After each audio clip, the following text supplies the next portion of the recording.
AXIOS. The US military is finally withdrawing from Afghanistan after 20 years. Are you happy about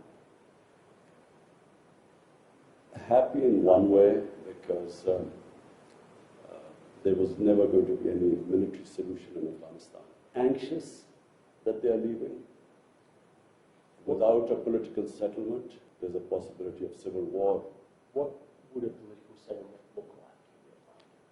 A political settlement in Afghanistan would mean a sort of a coalition government, a government from the Taliban side and the other side. There is no other solution. Do you think the Americans made a mistake by saying we're getting out by September the 11th? Difficult, they have got themselves in such a big mess. They had to give some sort of time frame. But at the moment they gave a time frame, Taliban would have considered that a victory. How do you feel about the prospect of the Taliban effectively controlling Afghanistan? Like, are you happy to welcome them into the community of nations? As far as Pakistan is concerned, whoever represents the people of Afghanistan, we will deal with them. But what if they're not democratically elected? That's not through elections. They've done it through brute force. And does it not concern you on some level that this group of people is accumulating power right next door to you? Look, I'm not a spokesman for Taliban. For me to say, what they are doing or what they shouldn't be doing is pointless right now. In case Taliban go for an all-out victory, there is going to be incredible amount of bloodshed. And let me tell you, the country that is going to suffer the most after Afghanistan is going to be Pakistan. Will you allow the American government to have CIA here in Afghanistan to conduct cross-border counter-terrorism missions against Al-Qaeda, ISIS, or the Taliban? Absolutely not. There's no way we're going to allow any bases, any sort of action from Pakistani territory into Afghanistan. Absolutely not. Pakistan suffered 70,000 casualties, more than any other country, by joining the American war. We will be partners in peace, not in conflict. Have you spoken to Joe Biden since he took office? No, I haven't. Is there a reason for that? No, whenever he has time, he can speak to me. But at the moment, clearly, he has other priorities. What would you say to him if you had the I would, you see, the US has a big responsibility as the most powerful nation in the world. They have this huge responsibility in the subcontinent. This is almost 1.4 billion people living in the subcontinent. We are held hostage. One dispute in Kashmir, a disputed territory, according to the United Nations Security Council resolutions, there should have been a plebiscite for the people of Kashmir to decide about their own future. That has never taken place. It's frustrating. Over 100,000 Kashmiris have died in this freedom struggle. And it can easily, if the Americans have the resolve, the will, this can be sorted out. Let's talk about a relationship that many people are concerned about. How are your current relations with Indian Prime Minister Narendra Modi? When I became the Prime Minister, I reached out to him immediately. I said, you come one step towards us, we'll come two towards you. Television, I said this. And I said that, my main concern, my main reason for coming into politics was to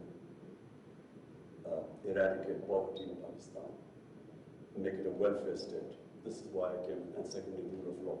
These were my two slogans, make Pakistan a welfare state, rule of law in Pakistan.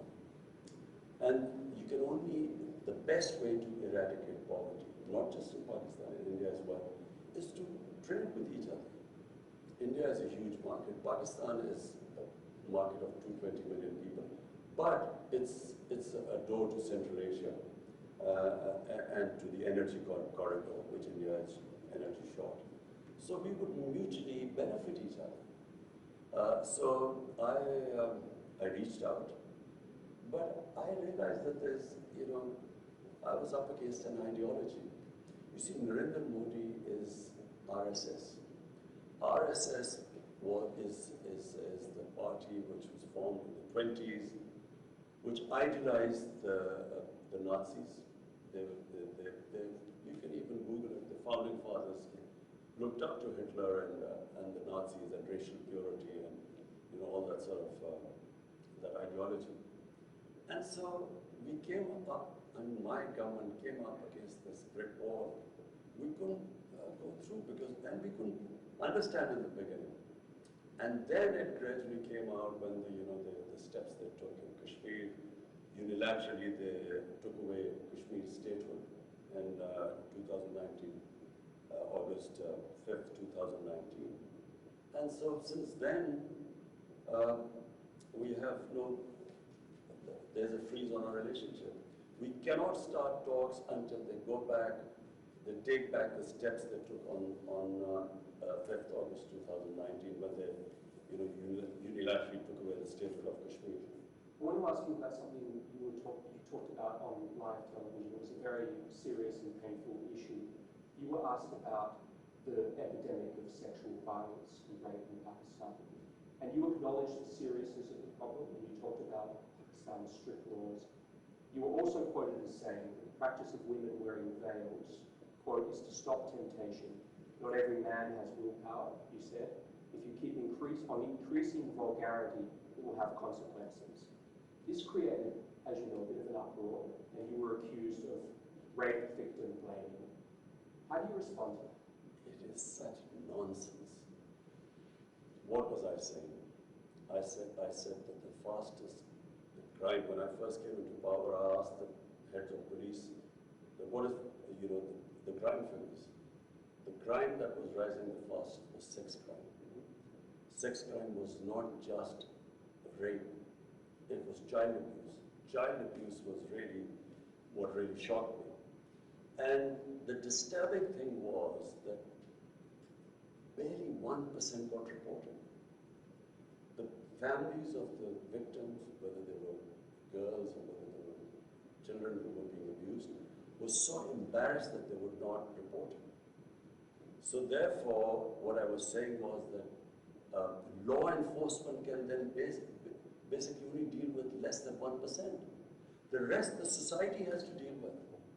And the society through awareness. And I never said veils, this was never said. I said the concept of parda. Concept of parda is avoid temptation in the society. So, and I went further. We don't have discos here, we don't have nightclubs. You don't have any, like in Western societies, you don't have any places where boy meets girl. So it is a completely different society, way of life here.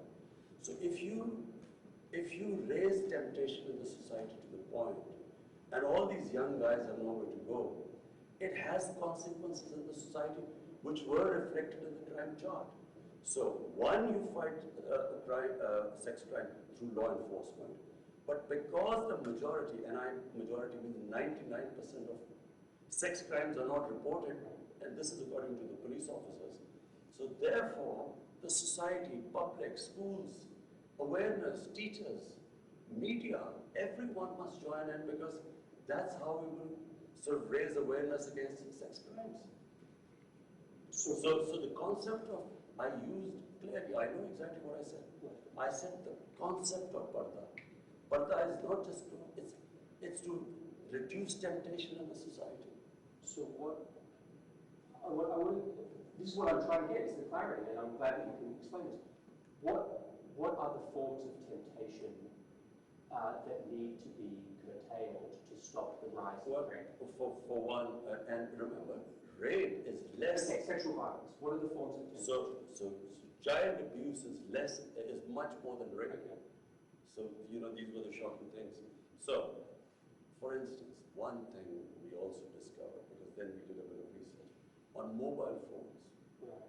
Children have mobile phones. Material available on mobile phones. Children have never been, they've never seen such material in human history. It's never happened. Children have never had this exposure before. So when I said the whole society has to fight, starting from, how do we deal with this? And by the way, we are now trying to find out how to control content on the social media. So that's one, but at the moment it's free for all. And then, television plays, they should be educating people, about the sort of things that children are exposed to. And so when you mean the society, you mean all the various ways, starting from schools, everywhere. The society must fight sex crimes. You also mentioned in that interview Bollywood and Hollywood. Do you believe that Bollywood and Hollywood films have contributed to this rise in sexual violence? Absolutely. When I can only compare when I went to England as an 18-year-old. There were adults-only films. The content on films was completely different. And then we saw it changing throughout. What was taboo maybe in early 70s was acceptable late 70s. So when on films the content gets X-rated and these become acceptable, clearly it has an effect on the society. X-rated is sort of underground. I mean, you don't really believe the Hollywood films or mainstream Hollywood or Bollywood films are causing a rise in sex. No. You see, and what kind of films? Let me tell you, Hollywood, the way it works in the subcontinent, from Hollywood it goes to Bollywood, which is in India, which has completely changed again. What was the Indian film industry in the 70s and the 80s, gradually in the 90s, and what it is now, is completely changed. So the content is completely different. And it has an impact on the society. If anyone is telling me that this does not have an impact, you can just read, you can just see the divorce rates, you can see the sex crime. It has an effect both in India and Pakistan. So we then take the content from India, how the films take it. And so basically what I was saying was that there must be an alternative.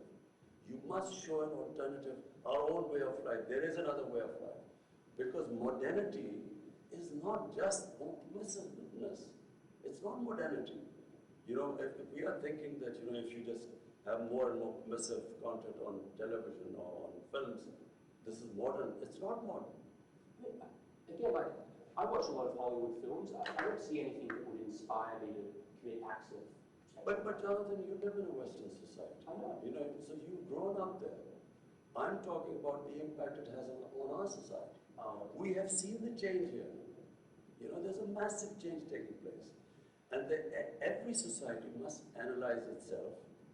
They must work out what are the impact it is having on different segments, and then take steps.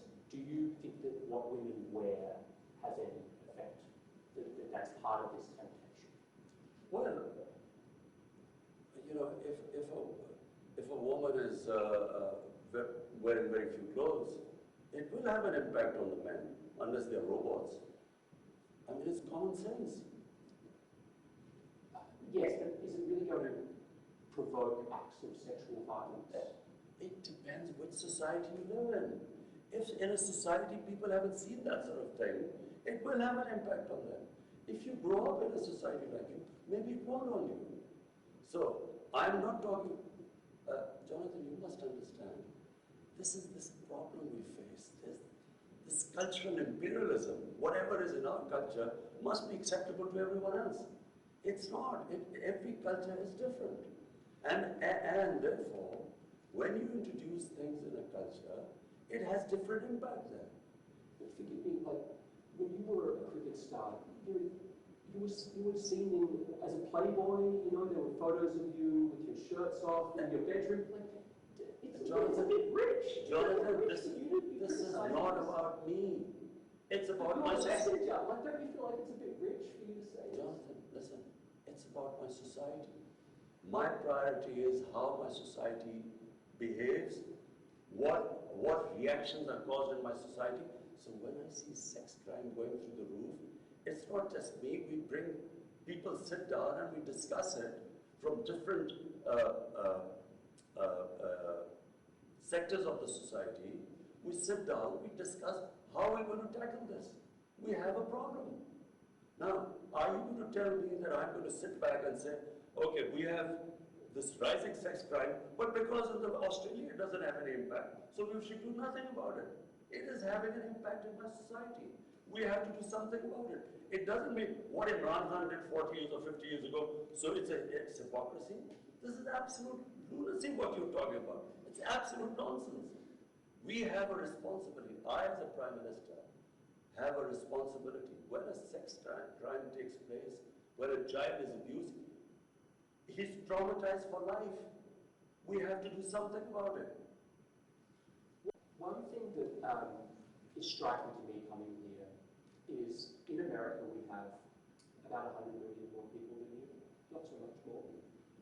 600,000 Americans have died of COVID. Your country, as I understand, something like 20,000, 25,000. You've done objectively vastly better than the United States with COVID. Why? Well, first, as someone who believes in God, we are very thankful because there's so much you can do, and then there's something which is the twilight zone, which is beyond you. So you can only try your best. So what happened? When we saw these people ending up in hospitals, COVID raging through Europe, Spain and Italy were the first two countries where you saw hospitals full. There was a big temptation in Pakistan by all other politicians, leaders, opposition, that we should clamp down, we should total lockdown like it was happening actually. And so, even though I kept asking what will happen to our poor people who are daily wages, 70%, 75% of our workers are in the informal economy. Daily wages, weekly wages. So, but, and watching what was happening in Europe, there was a clampdown. We had smart lockdowns. We then had... What's a smart lockdown? So we had this control and command center where we accumulated daily all data coming from Pakistan. So we got the Pakistan Army involved, all the provinces involved. We would get daily data. We had our doctors sitting there, infectious disease specialists, and they were monitoring the whole thing. And what we did was we would have these hot spots where there was, and we would try and lock them down. But we did not lock down everyone. And that's why we saved our economy from, we would have been destroyed. We already were suffering. Pakistan already had a dire economic situation. Had we locked down, our economy would have just gone belly up.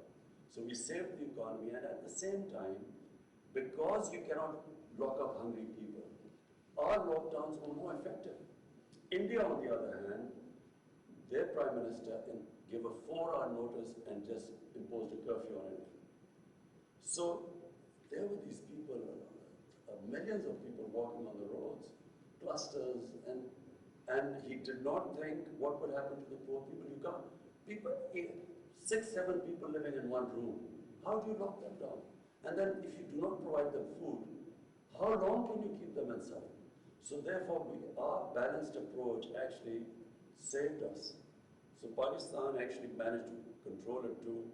Secondly, we saved our economy and we came out of it better than other countries. Having said that, we still haven't come out of it completely because until we vaccinate everyone. What's your dream for Pakistan? I repeat, the dream is to raise people out of poverty. That's my biggest, which is why I think what China has done is brilliant, and we've studied all the steps they took for people to get out of poverty. So that's number one. There's nothing worse than poverty in a society. Everything else is secondary. And then is rule of law. And rule of law is very important because, in my opinion, the countries remain poor because they don't have rule of law. There's a very interesting report by the Secretary General, UN Secretary General's fact-eye panel. And this investigated what is happening, the flight of capital from developing world every year. From these poor countries, $1 trillion moved towards Western societies and towards Western capitals and offshore accounts. So this is and it happens because there's no rule of law, because the powerful can use the system and siphon off this money. Your predecessor did that. The two families that basically ruled Pakistan for 30 years. I mean, they've just taken billions of dollars out of Pakistan. So when this huge amount of money leaves the country, if you can't, that money could be spent on human development, reducing poverty, on infrastructure, all the ways that you can create wealth. So not only do you get impoverished because that money is taken away, but then they buy dollars to take it out. So it impacts your currency. And when it impacts your currency, when your currency devalues, it raises poverty because it causes inflation. So two things. One is steps taken to reduce poverty, make Pakistan a welfare state. And secondly, to bring the powerful under the rule of law. I want to ask you about one more subject, which is climate change. Pakistan suffers from climate change in a way that I think people in America couldn't begin to understand. Like, you are in the cauldron, almost ground zero of climate change. Help an American watching this, there's going to be a lot of Americans watching this, help them understand what the stakes are for this issue and what needs to change in your life. Well, for Pakistan, you see, for the Americans to understand why it is critical for us that the world moves to fight climate change. 80% of all the water in our rivers come from our glaciers, which are in the mountains, Himalayas, Karakoram, the mountain ranges. And if the temperature keeps rising at the rate it is, our glaciers are melting. I was talking to the president of Tajikistan, which is on the other side of the mountains. They said that 1,000 glaciers have melted in their mountains, which bring water to their rivers. So if these glaciers are melting at a fast rate and this temperature keeps rising, then we are facing hundreds and millions of people are going to face starvation. So not just Pakistan, I mean India will face the same thing because the Ganges plain is again hundreds of millions of people and they depend on the water from the Himalayas too. So this is the big problem. But Pakistan's contribution to climate, global warming is minuscule. Our emissions are less than 1%. 1 billion from 2013 to 18. Now we planted already another billion, and now we're going for 9 billion more. So the idea is that we should do our best to fight climate change.